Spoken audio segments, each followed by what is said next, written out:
munaasabadan oo ay ka soo qayb galeen dhaqaatiir ururada haweenka ururada dhalinyarada qaybaha kala duwan ee bulshada iyo fanaaniin ayaa had mid lagu xuseeyay maalinka dhimirka adduunyada inta munaasabada ay socotay ayaa waxaa madasha ka jeediyay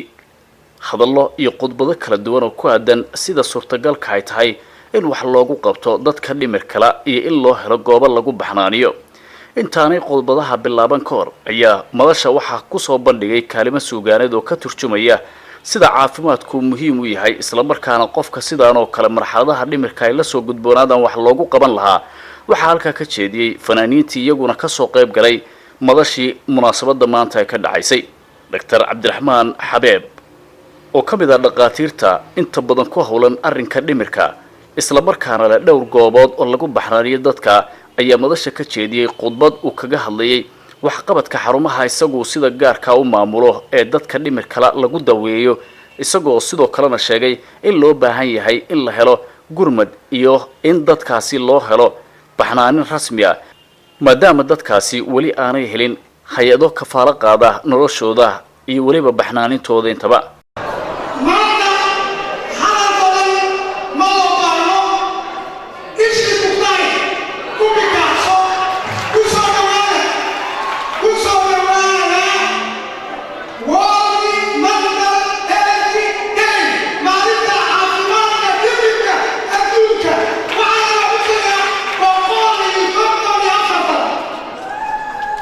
sidoo kale iyaguna waxaa madasha ka hadlay dhaqaatiir kale oo ka mid yahay Dr. Cismaan Dufle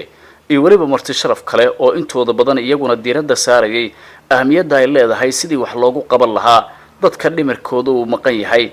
iyo waliba in la helo goobo dadkaasi lagu baxnaaniyo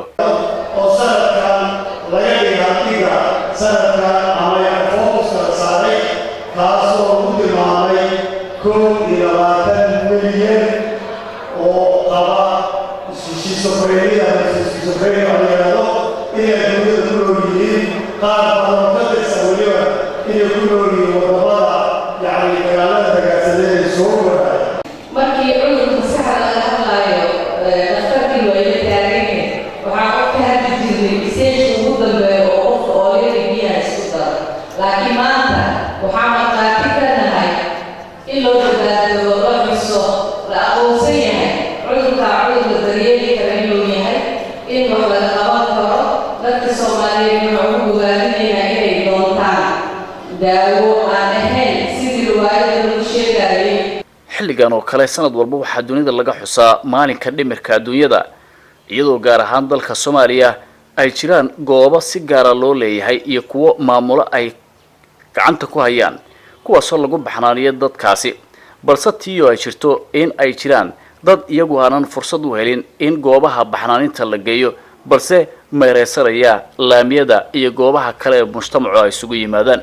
kuwaasoo ah dadka dhimir kala loona baahan yahay in wax loo qabto maadaama dadkaasi aanay haysan cid xilligan gurmad rasmi ah u sameynaysa